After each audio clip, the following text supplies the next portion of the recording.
What's up, peeps? Julian Williams here at The Distance. A video for you guys this evening.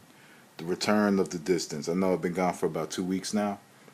Basically been on kind of a little bit of a vacation. I'm had some family visit us in town. The fight that I'm watching right now is Roberto Duran versus Kirkland Lang from 1982. I believe it was the upset of the year by the Ring magazine. So this video I'm talking about, ironically I'm talking about Davey Moore from the 80s. Davey Moore was a champion out of the Bronx, New York. He was the light middleweight championship. He was light middleweight champion, excuse me. Coincidentally, he faced Roberto Duran after this fight with Lang and was defeated. So, but anyway, Davey Moore, I'm going to do a video for Davey Moore from the 60s as well, 50s and 60s as well, but I'm going to do this video on Davey Moore from the 80s and expect the Davey Moore from the 60s to come out sometime very soon. Maybe within the next few days. So let's get on track with this video. Davey Moore from the 80s. Fighter out of the Bronx. I believe he was a Golden Gloves champion. He faced a few decent fighters back in his day. I know he went to Tokyo, Japan. He was a young fighter. He was like 9 fights deep, and had a handful of light middleweight fights before he was even the champion. And he was one of the first fighters that they pushed, at a young age, at superstardom. But he just was not ready. What you could tell with Davey Moore from the 80s was he was very offensive based. He was all about hitting, but he wasn't about not being hit, because he took some heavy shots, early in his career. There was one fight he had against a fighter by the name of Charlie Weir. Charlie Weir is kind of I want to say to me, a very enigmatic figure throughout boxing. He was from Johannesburg, South Africa. He was a fighter. He had the little skunk thing going on with his hair. I know he died in like 92. Nothing is really known on how Charlie Weir had died. Some say he had some issues with his intestines. Some say that, it was probably, I want to say it was in a Ring magazine, that he had I think it was intestinal cancer. I read somewhere else that he was in a car accident. Somewhere else he got shot. But to make the long story short, he fought Charlie Weir, who was a tough fighter out of Johannesburg, South Africa. And, he went in, he knocked him out. He got a TKO against him. And you could tell looking at the fight that one thing you could tell is that he had issues with stamina. That, he's all about hitting you, but he's not about not being hit.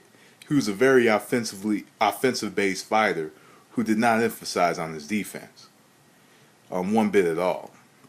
When I remember it was the first or second knockdown against Charlie Weir, if you watch the fight, he was breathing like really hard. He was huffing and puffing.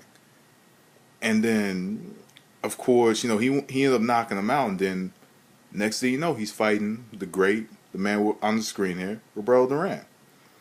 And Roberto Duran, who was intelligent, some thought, he was at the end of his career, went on, and he whooped his ass.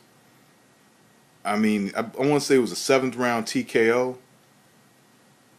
And Duran went in there, and he was and you could tell that the difference between Roberto Duran and his temperament and Davey Moore's temperament.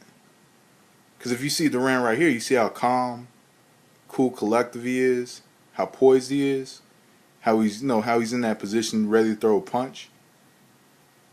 Davey Moore was facing fighters who were trying to punch him out, but they weren't as calm as Roberto Duran.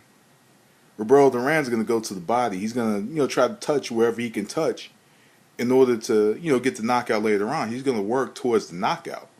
But if it's there early, he's going to go for it. But if it's there in the later rounds, of course, Roberto Duran is going to do whatever he has to do to get the knockout. And that's what he did with Davey Moore. He took him to the later rounds, 7th round, knocked him out. From then on, Davey Moore just never recovered because he was put in the ring against a tough, solid veteran. We're talking about a young fighter. A young, I want to say 24, 25-year-old fighter who was knocking everybody out against a future Hall of Famer, one of the greatest fighters who's ever put on a pair of gloves in Roberto Duran. And of course, he went in and he got beat. Now, I know a lot of people, especially the history buffs like myself who watch boxing, may be thinking, okay, am I alluding to something here? Not necessarily. I mean, we know that, Canelo, we're seeing this with Canelo and Floyd. With Canelo and Floyd, we have the future of boxing. We have the future of boxing against one of the greatest who's ever put on a pair of gloves, and Floyd Mayweather, one of the greatest counterpunchers of all time, against a young fighter. However, the big difference here is Saul Alvarez has a lot of rounds on his belt. But anyway, back to Davey Moore. He went on, he fought a few fights after. He fought Buster Drayton, he fought Lupe Aquino, and he fought John David Jackson. And then he died in a freak accident. However, from what I could tell, Roberto Duran exposed him. He exposed him and he did not recover. Because, he's a young fighter, like I said, not getting any rounds. And then we've seen this later on with other fights, with other fighters. We've seen it with Fernando Vargas. We saw it with David Reed. It's something that we see commonly every now and again. Also, Victor Ortiz has been a little subject to that because he's knocked out everybody himself. So overall, man, Davey Moore, I think if, being out of the Bronx, basically being out of New York at the time, which was a hotbed for amateur boxing. You had, and then you had, fighters like Mark Breland in the amateurs. You had Iran Barkley out of the Bronx. You had Mike Tyson coming up at that time. All from New York. Davey Moore, I think if he was utilized the right way,